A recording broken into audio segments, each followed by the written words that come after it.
संतान सुख और उनकी लंबी आयु की कामना के लिए कार्तिक मास कृष्ण पक्ष अष्टमी तिथि पर होई अष्टमी का व्रत किया जाता है।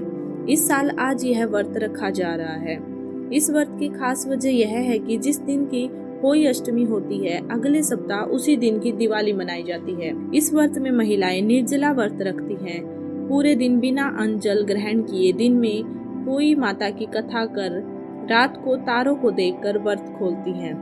इस व्रत के दौरान किसी भी प्रकार की नुकीली चीज जैसे चाकू आदि का इस्तेमाल नहीं करना चाहिए। चलिए हम शुरू करते हैं होई की कहानी। एक साहूकार था जिसके 7 बेटे 7 बहुएं और 1 बेटी थी। सब कोई मिट्टी लेने गई तो मिट्टी खोदते समय ननंद के हाथ से शाहू का बच्चा मर गया। तब शाहू माता बोली कि मैं तेरी कोख बांधूंगी। तब ननंद ने सब भाभियों से कहा कि मेरे बदले तुम अपनी कोख बंधवा लो। तो 6 भाभियों ने तो मना कर दिया, परंतु छोटी भाभी ने सोचा अगर मैं अपनी कोख नहीं बंधवाऊंगी तो सासू जी नाराज होंगी, इसीलिए उसने अपनी कोख बंधवा ली। तब उसके बच्चा होता और होई साते के दिन मर जाता। एक पंडित को बुलाकर पूछा कि क्या बात है जो मेरा बच्चा होई साते के दिन मर जाता है। तब उसने कहा कि तू सुरहई गाय की सेवा कर। सुरहई गाय शाहू माता की सहेली है, वह तेरी कोख छोड़ेगी, तब तेरा बच्चा जिएगा। वह सुबह जल्दी उठकर सुरहई गाय का काम कराती।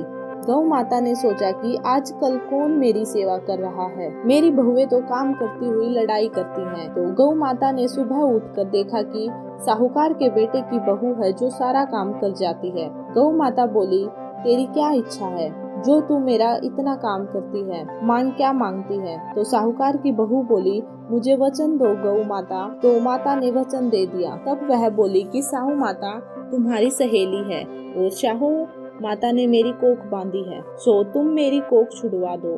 तब गौ माता ने 7 समुंदर पार अपनी सहेली के पास जाने लगी तो रास्ते में धूप थी। वह एक पेड़ के नीचे बैठ गई। थोड़ी देर में एक सांप आया और पेड़ पर गरुड़ पंखनी का बच्चा था जिसको डसने लगा।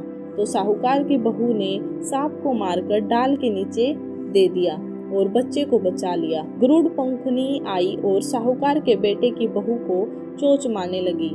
तो वह बोली कि मैंने तेरा बच्चा नहीं मारा, यह सांप तेरा बच्चा मार रहा था, मैंने बचा लिया। तब गरुड़ पंखनी बोली कि तू क्या मांगती है। वह बोली 7 समुंदर पार शाहू माता रहती है, हमको उसके पास पहुंचा दो। तो गरुड़ पंखनी ने उन्हें अपनी पीठ पर बैठाकर शाहू माता के पास पहुंचा दिया। तो शाहू माता बोली, आओ बहन, बहुत दिन में आई।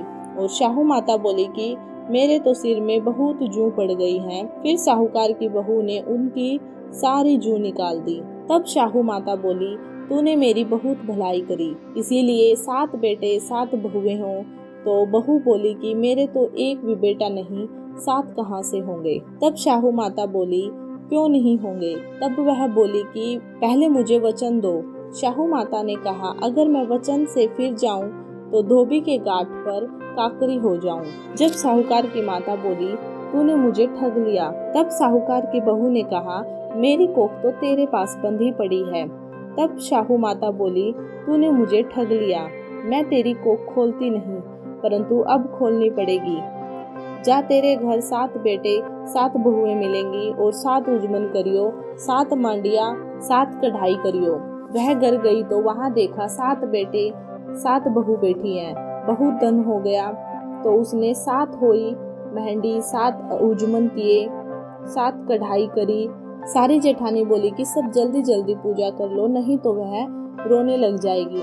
थोड़ी देर में उन्होंने अपने बेटों से कहा कि तुम्हारी चाची रोई क्यों नहीं। तो बच्चों ने देखकर आकर बताया कि चाची के यहाँ होई मंड रही है। जब जेठानी भाग कर गई और देखा कि कोख छुड़ा लाई है, तब वह बोली, तुमने तो कोख बंधवाई नहीं, मैंने बंधवा ली, परंतु शाहू माता ने दया करके मेरी कोख खोल दी है। हे शाहू माता, जैसे साहूकार के बेटे की बहू की कोख खोली, वैसा कहते सुनते सब परिवार की कोख खोलती जाइयो। बिंदायक जी की कहानी। एक बार बिंदायक जी महाराज एक चुटकी में चावल और एक में दूध लेकर घूम रहे थे और कह रहे थे कि कोई मेरी खीर बना दो। तो एक बुढ़िया माई बोली कि ला मैं खीर बना दूं। वह एक कटोरी ले आई। तब तब बिंदायक जी बोले कि बुढ़िया माई कटोरा क्यों लाई हो, भगोना लाकर चढ़ा दे। तब बुढ़िया माई बोली कि इतने बड़े का क्या करेंगे, कटोरा ही बहुत है। तो बिंदायक जी ने कहा तू चढ़ा कर तो देख।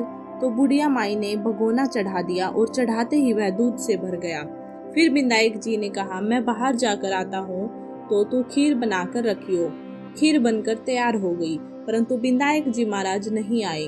तो बुढ़िया माई का मन ललचा गया और वह दरवाजा बंद करके खीर खाने लगी और बोली कि बिंदायक जी महाराज भोग लगाओ, और खीर खाने लगी। इतने में बिंदायक जी आए और बोले बुढ़िया माई खीर बना ली। तो बुढ़िया माई बोली हाँ आकर जीम लो। तो बिंदायक जी बोले मैंने तो जीम लिया, जब तू जीमने लगी तभी मैंने भोग लगा लिया था।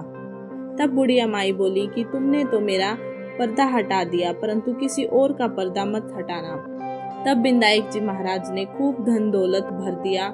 हे बिंदायक जी महाराज, जैसा बुढ़िया माई को दिया वैसे कहते सबके परिवार को देना।